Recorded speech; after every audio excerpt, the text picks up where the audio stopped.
todo mundo, senão a gente vai avançar muito no nosso horário aqui.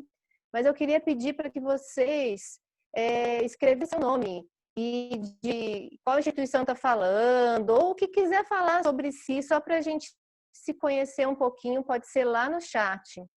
Então, fica tudo registrado ali no chat, a gente vai se vendo, vai se conhecendo. Algumas pessoas a gente já conhece por nome, pelo nome que aparece, outras não. Então, a gente vai sabendo também quem está aqui conversando com a gente, tá bom? Então, lá no chat eu peço para vocês colocarem o nome e de onde vocês estão falando, de cidade, instituição, enfim. Eu vou fazer brevemente uma fala geral aqui de abertura, explicando um pouquinho da iniciativa. E na sequência eu vou passar a fala para os nossos convidados de hoje. Hoje nós temos 4 convidados e cada um deles vai falar 15 minutos. E aí depois da fala dos nossos convidados a gente vai abrir para uma prosa, um bate-papo, pergunta, reflexões, né? E como vai funcionar o depois, né, das falas? Nós vamos também olhar para o chat, então quem quiser colocar as falas lá, quiser colocar questões, reflexões, a Alqueta, que está com a gente aí na equipe, ela vai nos ajudar a sintetizar essas questões e vai trazer para a gente aqui na fala essas questões para os convidados falarem, comentarem, enfim, tá bom? E quem quiser falar também, a gente pede para levantar a mãozinha. Tem um botãozinho aí na tela do Zoom, né? Que são reações, e daí lá você pode pedir para levantar a mão. E aí vai criar uma ordem de fala para a gente aqui na lista de participantes. E aí, com isso, ela está ajudando a gente a colocar as falas, né, para as pessoas colocarem com as suas falas aí na ordem que for aparecendo nas mãozinhas. Combinado? É isso, pessoal? Mais alguma outra orientação? Equipe aí, Marcelo, Alqueta? Acho que é isso, né? É isso aí. Muito bem. Tá. Então, eu queria contar para vocês um pouquinho assim da iniciativa, né? Da onde veio essa iniciativa de fazer a feira? Não é uma feira aberta, é um evento público, né? A gente não quis chamar de live, né? Então, o que é isso, né? O que a gente convidou as pessoas para virem para participar com a gente desse evento, né?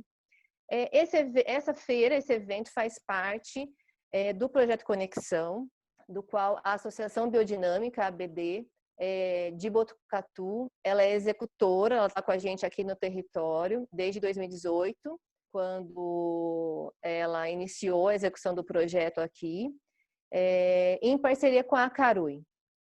O projeto Conexão Mata Atlântica é um projeto que alguns de vocês devem conhecer também, por causa de outras ferramentas, como o pagamento por serviços ambientais, que acontece em vários municípios do Vale do Paraíba, e também pelas ferramentas de trabalho que a gente desenvolve aqui na região, que é a cadeia de valor sustentável e certificação orgânica junto aos agricultores que estão inscritos, que são beneficiários do projeto, né? Esse projeto, com as cadeias de valor e certificação orgânica, ele tem como instituição gestora a Fundação Florestal, né, gestora das unidades de conservação, no nosso caso aqui o Parque da Serra do Mar, no Santa Virgínia, mas também esse projeto acontece em outros 4 territórios próximos a nós aqui, né? Um deles é a APA São Francisco Xavier, em São José dos Campos, né? Então acontece também no limite da APA e no entorno da APA. Acontece na Estação Ecológica de Bananal, né, no entorno da Estação Ecológica em Bananal, na região de Bananal, e também acontece no Cariru, também Parque da Serra do Mar, na região ali de Peruíbe, de Toledo, que é a região mais sul do estado de São Paulo. Então, essas atividades do projeto Conexão voltadas à cadeia de valor e certificação orgânica, junto às áreas, aos produtos de agricultores, acontecem nesses territórios. Aqui na nossa região, acontece em São Luís do Paratinga, na atividade da Serra, do qual eu expliquei antes, a ABD, Associação Biodinâmica, junto com a Carui, executam um projeto aqui. Na atuação da Carui aqui na região, já desde 2003, né, e de 2009 para cá, voltado com base aos princípios agroecológicos, a gente vem fazendo uma série de trabalhos voltados à restauração florestal, restauração de nascentes, né, de APP, e também voltado à produção de apoio à produção de alimentos, né, ao trabalho de agroecologia junto aos agricultores. E a gente vem conversando, em especial agora com o projeto Conexão, né, se fortalecendo, junto com os outros projetos da Caru, como o PDRT, por exemplo, a gente já vinha nesse trabalho com agroecologia. A gente soma esforços com a equipe técnica e de trabalho que a gente tem de campo para passar a atender aí na região mais de 100 agricultores, né? 84, 85 pelo projeto Conexão e mais outros tantos por outros projetos. E essa conversa vem se fortalecendo no sentido não só da agricultura, mas como que pela agricultura, pelo alimento, pela nossa base, a gente consegue fazer um trabalho de integração, né? Integrar diversos setores numa perspectiva de desenvolvimento local, de desenvolvimento regional, territorial, voltado para um território agroecológico. Então, nesse sentido, a gente vem trabalhando já em algumas frentes, junto à Secretaria de Saúde do município de São Luís, na parceria com a Prefeitura, junto a um curso de formação de agentes comunitários, num trabalho com o pessoal da equipe do Roda d'Água, do Projeto da Caru, com professores, né? Com várias frentes onde a gente quer dialogar esse assunto com outros setores que não são a agricultura. A gente entende que isso é uma rede, né? É preciso fortalecer essa rede, que envolve a assistência social, a saúde, a agricultura, o meio ambiente, a economia, o turismo, né? E estabelecer realmente esse diálogo de fortalecedor. Em março, com o início da pandemia, a gente deu início, então, a uma estratégia de avançar no diálogo da criação e do fortalecimento dessa rede com a campanha Divino Alimento, que a proposta é arrecadar recursos, né, dinheiro financeiro, que a sociedade como um todo apoia, né, depositando numa conta. Esse dinheiro a gente compra alimentos dos agricultores locais, agricultores agroecológicos, montamos as cestas e essas cestas são entregues ao CRAS, Assistente Social aqui de São Luís, para atender 110 famílias por mês, hoje no município de São Luís. E com isso gerou também um outro grupo, né, um grupo de consumidores de cestas de produtos agroecológicos.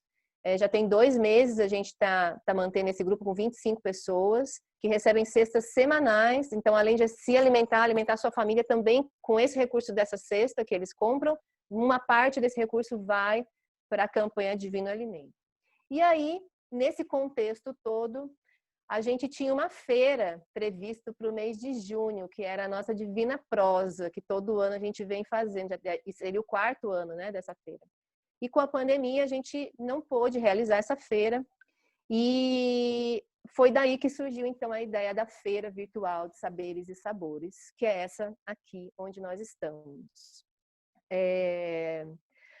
A proposta da feira é a gente avançar nesse diálogo, né, de como a gente constrói políticas públicas, como que a gente constrói relações fortalecidas que sustentem, que apoiem, né, que deem mobilidade para uma rede local acontecer, uma rede de parceria, uma rede onde a comunidade, a sociedade civil, o poder público está junto para fazer acontecer esse território agroecológico, né?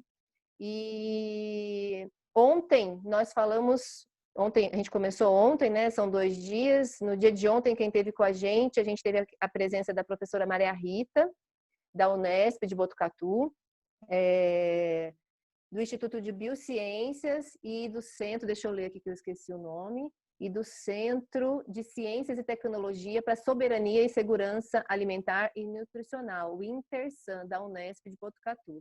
Uma pessoa à frente desse assunto, né, no Brasil e principalmente no estado de São Paulo, junto também com o Rodrigo Moreira, que é pesquisador desse Instituto do INTERSAN e também integrante do Instituto Giramundo, que hoje é presidente do Conselho de Segurança Alimentar e Nutricional de Botucatu. Então, ele veio relatar um pouco da experiência deles aqui com a implantação do Conselho de Segurança Alimentar, que é um conselho intersetorial, que junta essas secretarias, né, do poder público mais a sociedade civil.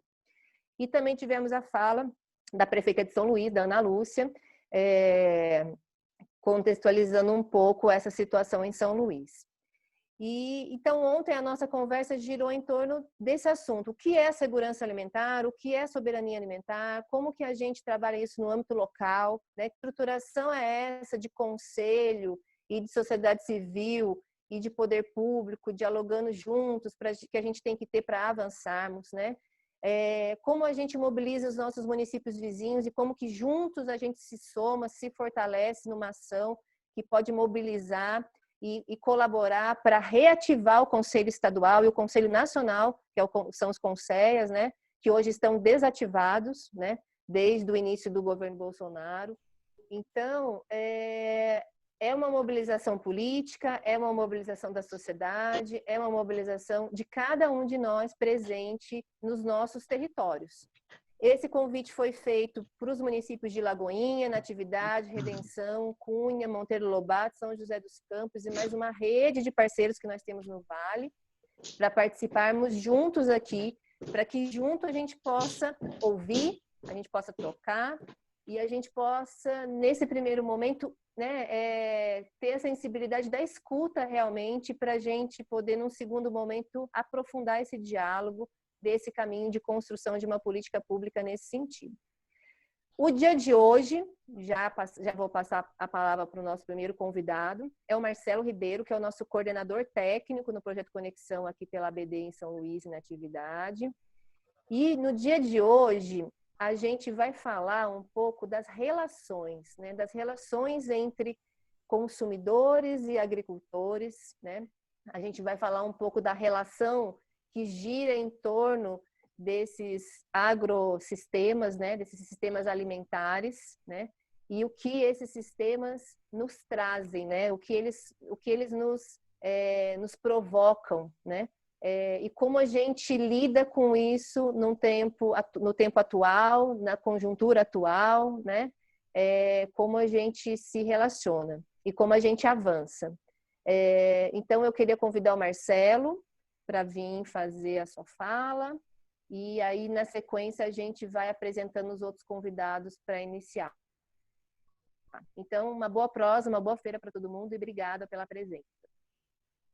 Eba, boa tarde para todo mundo. Estou aqui sem energia elétrica e conseguindo estar online com vocês. Surpreendente isso. Seguinte, ontem a gente falou, né? Então, a Dani fez uma retrospectiva aí. A gente acabou falando sobre o papel, né, dos governos locais, né, e como a gente articular políticas públicas de segurança alimentar e nutricional dentro dos municípios, né, em parceria com o poder público. Hoje a gente vai falar um pouquinho das iniciativas autônomas, né?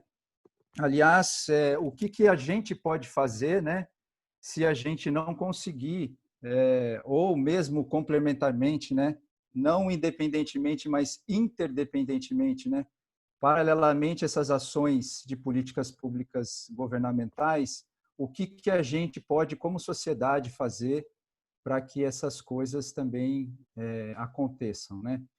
Então, nós vamos falar um pouquinho dessas iniciativas autônomas.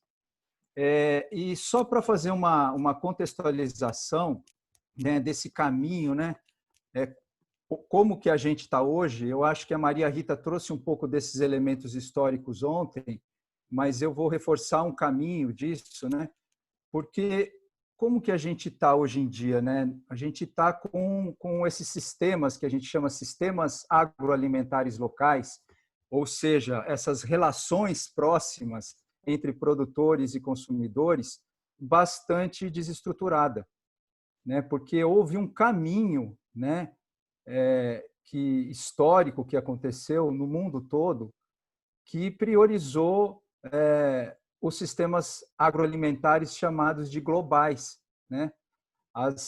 Hoje em dia, o alimento, né, o poder sobre o alimento está na mão de poucas e grandes corporações. Então, esse movimento da sociedade, que é um movimento que vem de baixo para cima, é um movimento importantíssimo para a gente conseguir reverter esse quadro junto com essas políticas públicas nos governos locais. Então, vou fazer uma pequena apresentação aqui de algumas fotos. Vou dividir a tela, tá? Só um minutinho. E a gente vai falar um pouquinho desse contexto. Vocês estão vendo minha tela aí? Sim. Eu queria perguntar o seguinte, como eu estou roteando o celular aqui, porque eu estou sem internet, está cortando a minha fala ou tá fluido? Tá fluido, Marcelo. Não, tá bem bacana, Marcelo. Ah, que ótimo, então. Então, assim, o tema de hoje são os sistemas agroalimentares locais, né? Ontem mesmo eu falei de uma frase que veio da Eco 92, né? Aquela do pensar global e agir local. E eu estava lendo uma matéria que saiu no El País, desse sociólogo aqui, Jeremy Rifkin, até mandei para o Renato Lorza, para ele ler isso aí há um mês atrás, e ele traz assim que nesse momento de pandemia que a gente está, ele coloca que a globalização acabou, né? Que agora a gente tem que pensar em termos de glocalização. Então, esse conceito glocalização é juntar esse pensar a nível global, né? Essa conexão com a globalização assim até certo ponto, mas o pensamento e a ação local, a importância do pensamento e da ação local. Então, nesse contexto de pandemia, realmente isso é muito atual, né? Muito contemporâneo, né? Então, a professora Maria Rita trouxe ontem, né, que a gente teve as primeiras crises alimentares na Primeira e na Segunda Guerra Mundial, fez com que os países, né, principalmente os países líderes, né, ou chamados países desenvolvidos, eles começassem a ter um pensamento de que o controle da alimentação seria um controle sobre os demais países, né? E isso trouxe essa discussão sobre soberania e segurança alimentar. Ela disse mesmo ontem que esse conceito de segurança alimentar ele surgiu na Primeira Guerra Mundial, a partir dessa visão estratégica dos países que iam acabar controlando a alimentação dos países menos desenvolvidos, né? E aí, junto com isso, né, logo depois da Segunda Guerra Mundial, começou esse processo da Revolução Verde, que trouxe uma tecnologia para o campo que muitos produtores rurais, principalmente pequenos produtores e produtores familiares, não conseguiram se adaptar. No Brasil, isso ficou chamado de modernização conservadora, né? Que foi uma modernização da agricultura, mas com baixo acesso, né? Os pequenos agricultores e agricultores familiares não conseguiram acessar essa tecnologia, porque houve uma modernização que não atingiu diversos pontos, por exemplo, a reforma agrária, que até hoje a gente está aí, né, num processo devagar em relação a isso, né? E aí fez esse contraponto entre a agricultura tecnificada e a agricultura familiar, né? E criou-se um conceito, né, de que os países menos desenvolvidos eles não tinham capacidade de produzir, né? Dizendo que esse argumento ficou conhecido como o argumento da ineficiência produtiva. Então, aí, ao invés de estimular os países a desenvolverem a sua soberania alimentar, a grande estratégia desses países e da própria, né, das próprias nações foi trabalhar, da ONU no início, né, foi trabalhar com ajuda internacional. Então, o que acontecia? Eles compravam alimentos de países desenvolvidos para combater a fome nos países subdesenvolvidos. Isso fez com que a produção agrícola interna desses países fosse a decadência, né? E uma outra estratégia utilizada também para desestruturar esses sistemas agroalimentares locais foram a criação das centrais de comercialização, como o CEAGESP em São Paulo, né? Hoje em dia, eu dou assistência técnica há bastante tempo e a gente vê, né, dentro de municípios, até hoje, pequenos restaurantes que poderiam comprar direto do produtor local, mas acabam comprando um produto lá no Ceasa, que muitas vezes, em alguns municípios, esse produto é produzido no município, ele vai para São Paulo, lá para o Ceasa, e depois o restaurante daquele município compra de volta. Então, assim, é uma coisa assim, totalmente fora da lógica, né? E aí a gente chegou num ponto em que o mundo, né, não só a alimentação, mas como o tema alimentação, mas a alimentação, a saúde, ela é controlada, né, por pouquíssimas empresas. Se a gente for ver, né, o número de marcas de produtos alimentares que tem no mercado, eles são domínio olha, aqui tem 1, 2, 3, 4, 5, 6, 7, 8, 9. 9 empresas dominam a maior parte das marcas de alimentos que são consumidos aí no mundo. Então, com esse processo todo, houve uma desestruturação desses sistemas locais, né? E aí, com isso, aconteceu, né, o êxodo rural, né? O agricultor não conseguiu acessar a tecnologia da Revolução Verde, os alimentos eram comprados das corporações ou das centrais de comercialização e o produtor acabou saindo do campo para a cidade, né? E aí chegamos num ponto, né? Essa foto é bem chocante mesmo, e é para chocar porque a gente chega num ponto de desigualdade no mundo, né? Estamos em 2020 e a gente ainda situação dessa, né?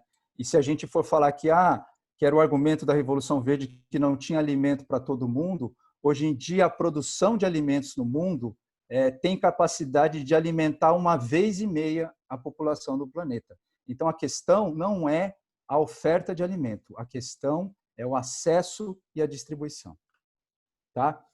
Agora vamos... É uma apresentação rapidinha, são 15 minutos. Teve um momento ali da FAO, né, em 1996, em que esse conceito, né, de segurança e soberania alimentar começou a ser bastante questionado, né? As ONGs começaram a entrar também nesse cenário, nessa discussão, e aí houve uma ampliação dessa visão, né, do que seria isso, né, e do que seria a sustentação desses sistemas.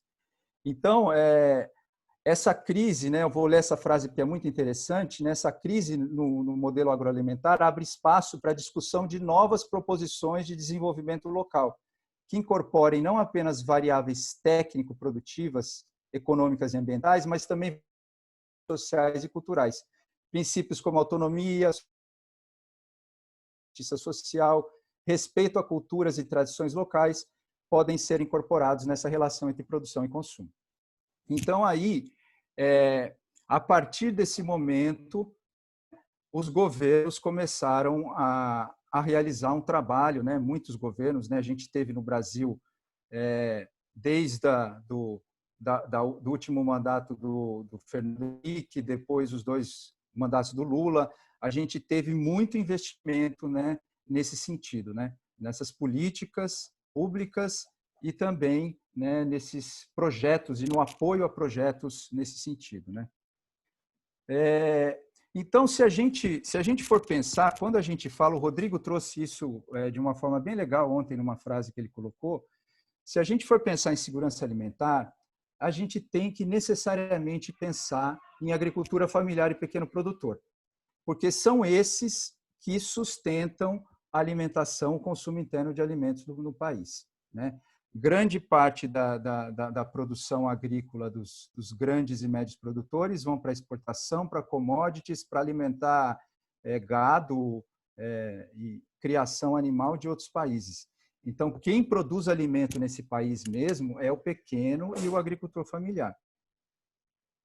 E aí, a gente entra nesses processos, né? Como é que a gente estimula essa produção local? A gente só estimula essa produção local estimulando o consumo desses produtos locais. E aí existem essas diversas formas da gente estimular isso, desde as políticas públicas de segurança alimentar e nutricional que foram colocadas ontem, até essas iniciativas que a gente vai tratar hoje, né? Que são essas relações autônomas de confiança e de aproximação entre produtor e consumidor. Tá? E aí, quando a gente fala de alimentação, a gente fala de alimentação de qualidade e diversidade também, né? Segurança alimentar significa acesso a alimentos em quantidade e qualidade, né? E quando a gente fala qualidade, a gente está falando de um produto sem agrotóxico, um produto que tem uma qualidade nutricional superior, né? E tudo isso a gente resume dentro dessa ciência aí que trata desses diversos temas, que é a agroecologia. Então, as estratégias, né, que existem hoje em dia e que a gente pode fomentar para aproximar essa relação estão nessa gestão local, né, que foi bem colocada ontem pela Maria Rita e pelo Rodrigo, né, os conselhos municipais e as instâncias regionais, as políticas públicas municipais com enfoque estruturante, né, dessa política de segurança alimentar e nutricional, a diversidade de mercados locais, né, quando a gente vocês vão ver as experiências que vão ser colocadas, né, a própria experiência do Divino Alimento e da ação que a Caru e depois a ABD estão realizando aí no município, a gente vê que tem diversas demandas de mercado local inexplorados. Diversidade de mercado interno e externo, né? Hoje em dia existe esse mito, né, de que você fazer agricultura, você ser um bom agricultor, você necessariamente tem que ser um exportador de alimentos, né? Enquanto a gente não consegue abastecer o mercado interno com qualidade, a gente tem um universo enorme de trabalho e de demanda para ser atendida aqui internamente, né? Certificação e rotulagem, né? A certificação entra muito nesse processo, né? E a rotulagem de não transgênicos. Acabou de voltar a luz aqui. Estamos iluminados. E o tema que a gente vai entrar hoje, que são essas parcerias autônomas entre produtor e consumidor, né? Buscando uma autorresponsabilidade nesse processo, né? Como que eu, como consumidor, então, consigo estabelecer uma parceria com o meu vizinho que é produtor, né? Para que a gente diminua, né, esse trânsito desnecessário que existe entre a produção de alimento e o consumo. Então, existem várias formas de se trabalhar isso, né? Comunidades que sustentam a agricultura, que são CSAs, grupos de compra, espaços de convivência e economia solidária, como vai ser a experiência que a Satu vai colocar aí pelo Instituto BAO, e que tem como modelo, né, como exemplo, o Instituto Chão, em São Paulo. Então é isso, gente. Só uma pequena introdução do tema. Eu vou passar a bola para a Dani, então, chamar as próximas apresentações. Obrigado e estamos juntos aí.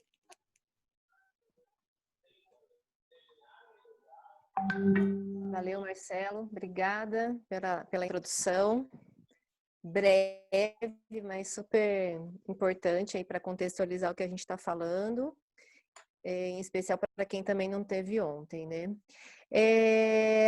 A proposta agora é a gente apresentar uma série de experiências nesse sentido que o Marcelo trouxe aí para a gente, dessas parcerias, né? Dessa aproximação consumidor-produtor, dentro desse âmbito dos circuitos curtos, locais, da economia solidária, das cestas, né, dessa aproximação. Então, nós vamos apresentar agora 3 experiências, né? E a nossa proposta era que nós trouxéssemos experiências daqui, da nossa região, né? Do Vale do Paraíba, sem a gente precisar ir buscar experiências de outros locais.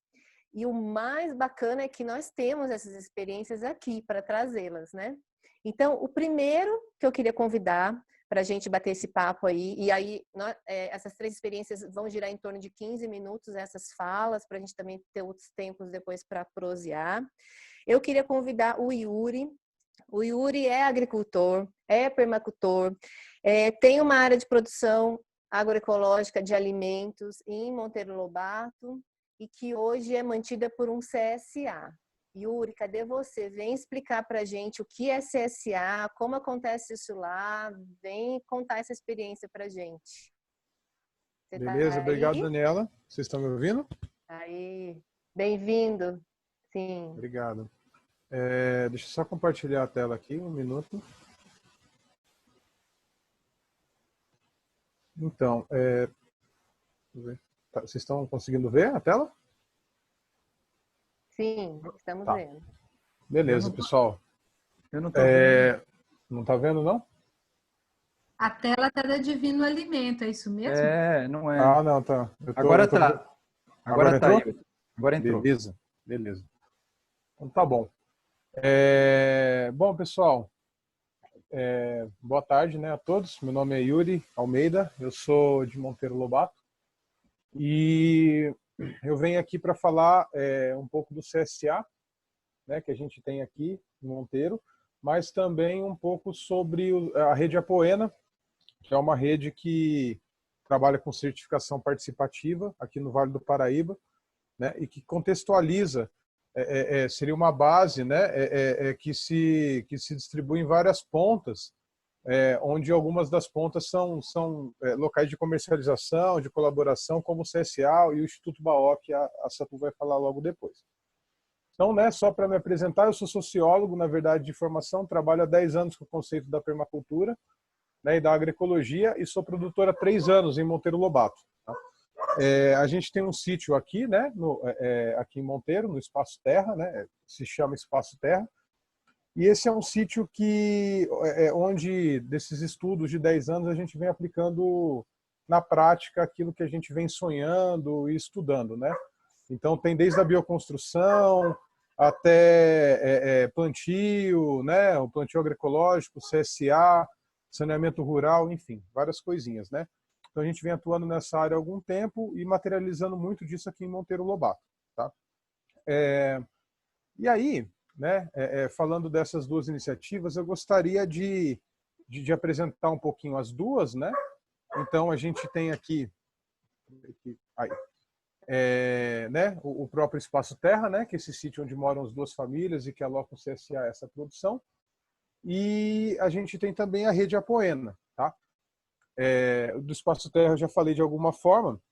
E aí, para explicar a rede Apoena e como que essas iniciativas se encontram, de onde elas surgiram, eu queria só assim aproveitar essa ótima fala do CCE, né, do Marcelo, aqui antes, que vai de encontro, assim, acho que eu tinha até algumas coisas que eu pensei de fazer uma introdução, mas que estão muito bem alinhadas com a fala do CCE de antes, então que dá para resumir bastante, né? Na verdade, dá para se aproveitar bastante desse impulso e resgatar essa contextualização que ele fez, né? A gente vive hoje um sistema que está numa crise múltipla, né? Em diversas frentes, econômica, social, ecológica, agrícola, enfim, em diversas frentes. E toda a sociedade ela é, por assim dizer, baseada assim, ela tem por base a produção agrícola, né? A gente pode estudar a história dos povos, né, dos sistemas ao longo dos anos, muito baseado em como se organiza a sua produção agrícola, né? A sua produção de alimentos, a sua segurança alimentar. Como você bem falou antes, né? A gente tem esse distanciamento da população em relação à produção, né? Isso vai ficando em grandes corporações, esvaziando os campos, né? Que provocou o êxodo rural, como ele disse antes. E esse êxodo rural, né? Nessa base sustentada pelo agronegócio, gera a maior parte dos problemas que a gente conhece nas cidades hoje, não só no campo, né? Os agrotóxicos, da degradação da questão ambiental, mas também todas as carências que a gente encontra nas cidades, né? Desde o trânsito, os problemas de saúde até a violência urbana, está relacionado com esse esvaziamento do campo, superlotação da cidade, né? E tudo isso se engendra com essa base produtiva, né? Ela é intimamente ligada com todos esses problemas, com essa crise que fica mais clara ainda nessa pandemia, né? Do sistema. Então, a gente percebe que a base do agronegócio é a base de todo esse sistema, de todas essas coisas que a gente precisa urgentemente rever enquanto sociedade, enquanto humanidade, né?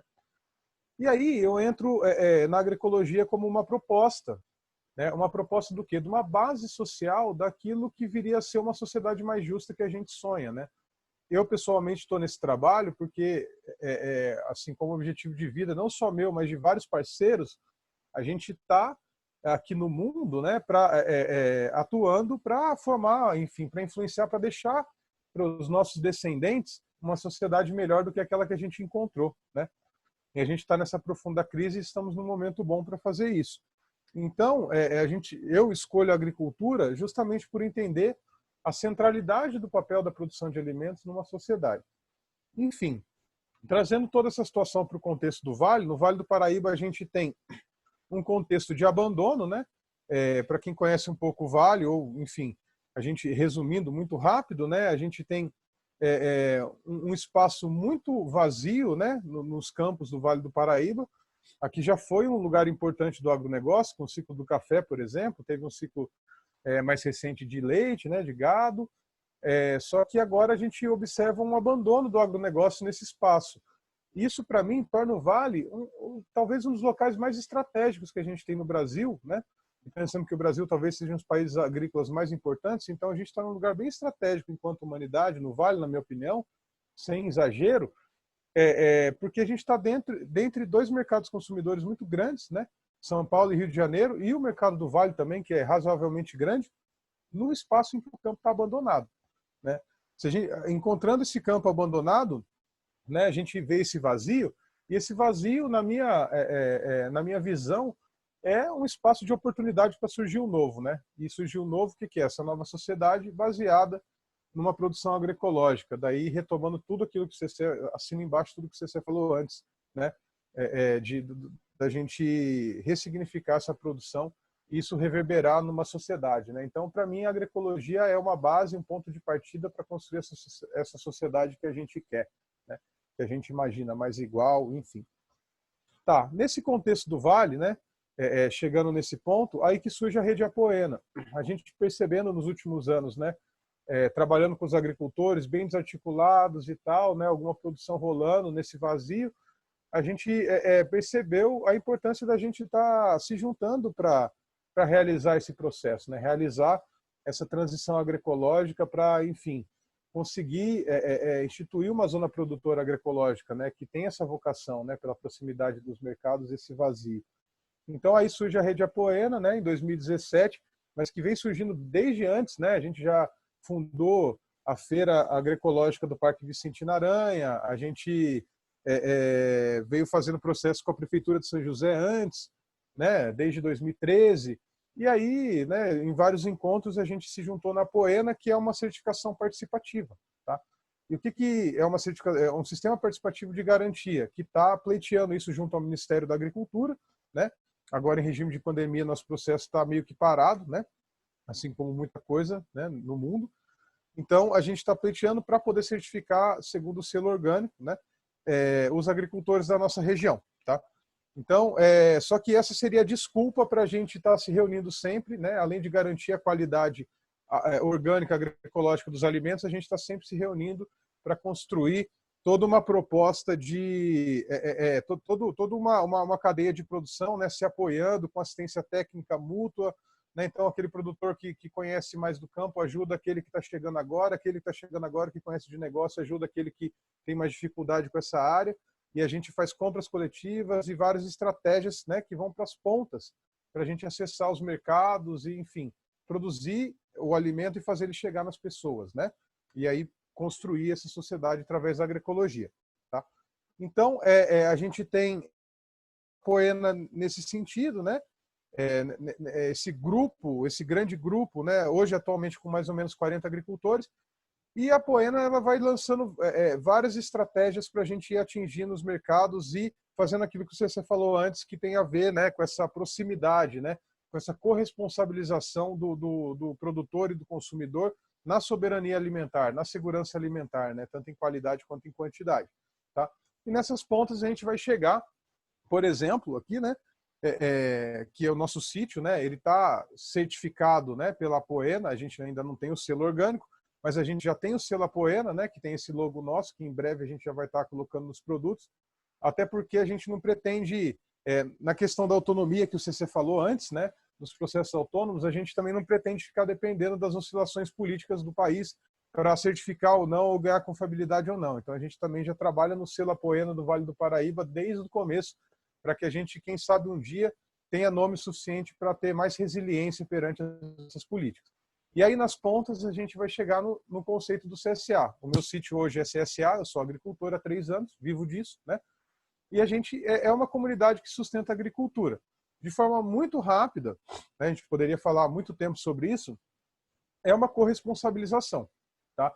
A gente junta, né, a gente pega um sítio, que no caso é o sítio onde eu moro, a gente disponibiliza ele para essa comunidade. Essa comunidade, né, ela vai se corresponsabilizar pela produção da seguinte forma: teremos agricultores e os consumidores, que a gente chama de coprodutores. A gente fez um plano de negócio, de pequeno negócio de produção, percebeu que a gente pode produzir ali para 45 famílias, e a gente fez um levantamento de custos. Quanto custa essa comunidade, essa propriedade produzindo? Com mão de obra, salário, férias, gasolina, carro, maquinário, tudo que uma produção implica. A gente chegou num certo valor e a partir desse valor a gente dividiu por 45. Então, cada um tem uma cota que paga 1,45 avos dessa produção. Eu, como produtor, tenho segurança, né? Antes eu poderia plantar um monte, mas se eu não conseguir vender, eu não consigo nada, né? Tipo, eu assumo toda a responsabilidade de perder toda essa produção, de perder o meu trabalho. Se desse uma geada, eu estava sozinho. Agora, com a comunidade, né, a gente é corresponsável. É como se fôssemos sócios, né? Tudo que é produzido é desses 45. De alguma forma, chega em forma de cestas toda semana para essas pessoas, né? Tudo que é produzido aqui. Se der uma geada hoje, né, a gente chegar a perder, todo mundo vai se solidarizar. Na verdade, todo mundo vai se responsabilizar por essa perda. Todo mundo vai receber menos alimento. E eu vou receber pelo meu trabalho que já foi feito, né? Eu, como produtor agroecológico, que uso pouco insumo externo, a gente usa pouquíssimo defensivo, mesmo que natural, quase nada, né? Nenhum tipo de defensivo. Então, planto o dobro do que eu quero colher. E tem semanas que vem esse dobro e a gente prevê uma cesta de 8 itens e vai 10, vai 12, tá? Para as pessoas. Então a gente compartilha os riscos e os benefícios. Então a gente se corresponsabiliza pela produção. Esse é o conceito principal do CSA, né? A gente tem algumas especificidades aqui, mas eu acho que o que mais a gente tem aqui no Espaço Terra de especificidade talvez seja essa conexão com outros produtores, né?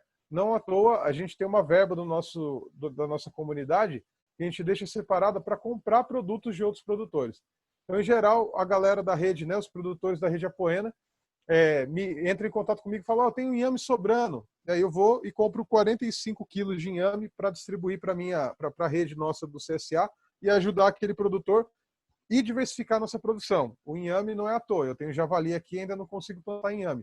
Tem parceiros que conseguem, né? Então, aquilo que eu não consigo estar produzindo aqui, né, enquanto agricultor familiar, a gente tem essas estratégias de conexão. Então, o CSA ele é essa corresponsabilização chegando na ponta, né? Mas saindo desse centro, não é um centro, né, mas dessa rede que emana aí possibilidades, né, que é a rede Apoena, tá? E aí, enfim, para finalizar, desculpa, eu não estou conseguindo ver o meu tempo no computador, tá? Eu acredito que eu estou estourando o tempo. Então, eu só vou passar umas poucas fotos. Por isso você tem 5 minutos. Ah, é? Ai, que maravilha. Nossa, eu não consegui ver aqui, eu estava achando que eu estava já chegando em 20. Mas que bom, então posso falar com um pouco mais de calma. Então, aqui são algumas fotos, né? Só para vocês verem, né? Essa aqui é a nossa produção do CSA, né? No caso sou eu. Aqui um dos parceiros de trabalho, né, que mora aqui no sítio também, então um pouco da nossa produção, que ela né, entrando um pouco sobre no conceito da agroecologia, você pode ver que é uma produção completamente, né, assim, extremamente consorciada, biodiversa, né, que promove a recuperação do solo. E bom, aqui um dia, né, uma das últimas cestas dessas semanas aí atrás, acho que umas 3 semanas atrás, com a produção do nosso sítio. A mandioca, como a gente tem javali, foi comprado de um produtor vizinho, né, que está na nossa rede. E aí, bom, e aqui, né, a sequência de cestas e aqui demonstrando a minha esposa, né, demonstrando a agricultura familiar aqui, que a gente, além do CSA e da produção agroecológica de hortaliças, né, e legumes, e frutas, a gente produz também cogumelos, que ela cuida, tá bom? Cogumelo shimeji. Esses produtos são todos certificados aí pela Apoena. Enfim, para finalizar, né, a gente chegar nesse ponto, enfim, fazer uma amarração final, né, uma conclusão. É isso que a gente acredita, né? Que a gente vive aqui no Espaço Terra e várias pessoas da rede também, né? A gente está com esse propósito de construir uma sociedade mais igualitária, que tenha como base produtiva a agroecologia de base familiar, né? Que vai ressignificar essa relação entre produtores e consumidores, né? Entre campo e cidade, né? E assim gerar, enfim, gerar condições, né? Lógico, em paralelo a uma série de outras ações super importantes na política, na economia, enfim, nas construções, na parte ambiental. Em paralelo, eu acredito muito nesse trabalho do fortalecimento da agroecologia para dar essa base para essa transformação social que a gente busca, que a gente vive, né? E é isso, né? E trazendo para a realidade do Vale, eu acho que a gente está num lugar muito propício para isso, né? Muito propício. A gente está com o mercado consumidor próximo muito interessante. A gente está com o campo abandonado, que a gente não precisa brigar com o agronegócio diretamente, né? Eu morei em Araraquara há um tempo. Lá é um deserto de cana, né? Ou laranja, mas mais cana ultimamente. Lá é muito mais difícil você rentabilizar um projeto inovador, né? Do que aqui, que os campos estão parados. Enfim, e estão esperando, né? Estão com essa potencialidade da gente inovar, né? Porque o agricultor familiar sendo expulso sumariamente do campo, né? Eu acredito que através das redes, dos CSAs, baseados na agroecologia, né? Das redes como a Poena, como as outras redes que a gente tem no Vale, o trabalho da Carui, né? A gente pode começar coletivamente e de forma autônoma, não exclusivamente autônoma, acho que de forma alguma a gente nega as parcerias, a gente busca as parcerias, mas a gente também tenta ter a resiliência de conseguir caminhar pelas próprias pernas, né? A Poena é mantida e foi criada basicamente assim, acho que 98% das pessoas que participaram do processo são agricultores, né? Então, a gente hoje não depende de outro organismo para funcionar, a gente rateia. Os benefícios que a rede traz para nós agricultores valem a pena para a gente ratear o custo de funcionamento dessa rede para ela continuar funcionando. Estamos buscando parcerias, né? Mas ela se sustenta, né? Com o próprio trabalho de cada agricultor, de forma autônoma, né? Com bastante resiliência. Então é isso. Era um pouco do que eu queria apresentar, a potencialidade do Vale, dentro do contexto que foi apresentado antes pelo Marcelo, né? E como ela está se estruturando e se materializando com as ações de uma gama de pessoas, né?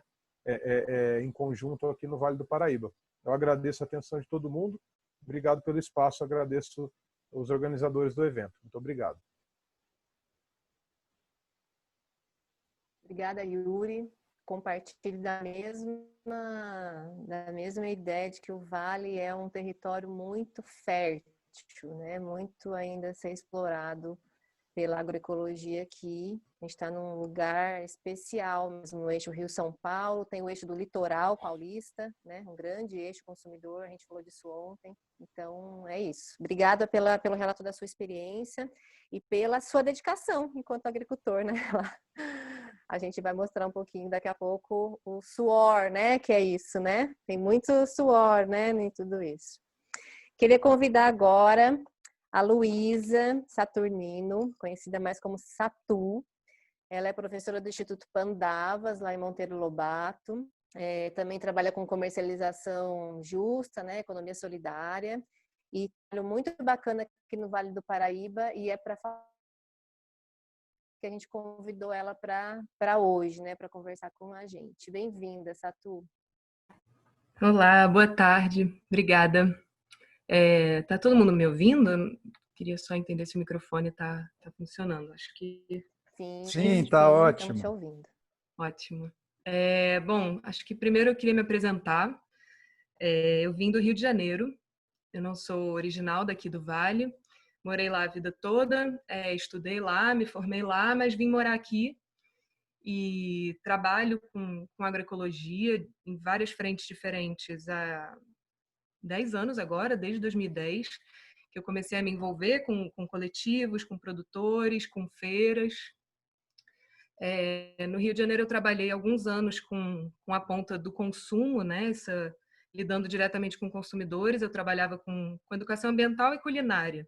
A gente levava para as escolas comida agroecológica comprada diretamente dos produtores e levantava o debate com criança, adolescente, professor, pais e mães sobre, enfim, da onde vem a nossa comida, né? Tratava desse assunto. Então, desde aquele momento eu já estava lidando diretamente, diariamente, né, com consumidores e a visão deles sobre o alimento. Então, ali foi uma experiência para eu entender o quanto a gente precisa olhar para essa ponta, para todas as pontas da grande rede da agroecologia, né? O consumidor é uma delas, então me envolvi um tempo com isso.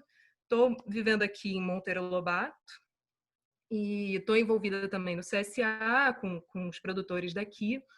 E há pouco tempo eu me uni a um coletivo de pessoas que trabalham em diferentes áreas, ecólogos como eu, professores, economistas, enfim, umas pessoas que trabalham em diferentes áreas, mas que estão todas envolvidas com a agroecologia de alguma forma há algum tempo. E a gente teve o desejo, né, de começar a olhar para essa possibilidade aqui no Vale também de conseguir escoar alimentos, produzir, mas também escoar alimentos de qualidade, alimentos de verdade, aqui na região, de uma forma que fosse mais justa, de uma forma que fosse mais transparente, de uma forma que fosse mais saudável, para o produtor, principalmente. A gente, desde o começo, o grupo se uniu muito em volta do, nossa, como a gente pode apoiar os agricultores, né?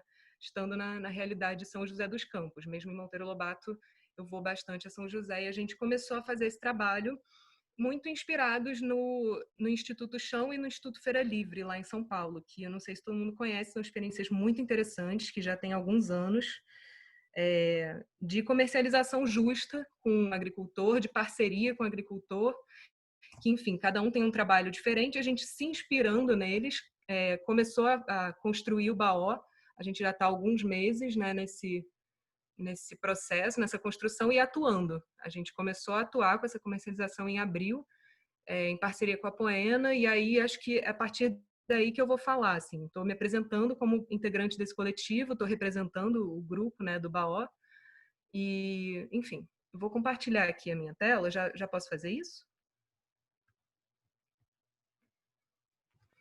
Pode fazer, Satu. Tá, beleza. Acho que... Como é que eu faço para tela cheia? Aqui. Bom, eu fiquei pensando para como trazer, né, como condensar essa fala, tudo que eu queria poder falar aqui, usando o norte do tema do nosso encontro, né, que é a reestruturação de sistemas agroalimentares locais.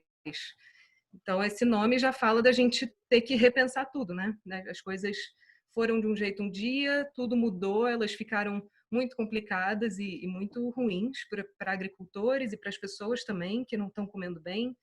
De repente, todo o sistema ficou quebrado e tem pouca gente lucrando com isso, como o Cessé muito bem apresentou.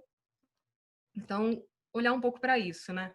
Eu também tinha pensado um pouco numa introdução que passava muito pelo que o Cessé e o Yuri já falaram, então acho que eu vou pegar aí alguns ganchos da fala deles.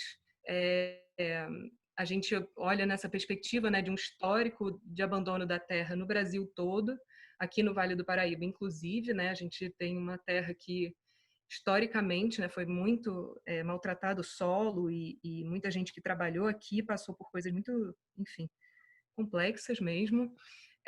A gente tem uma situação na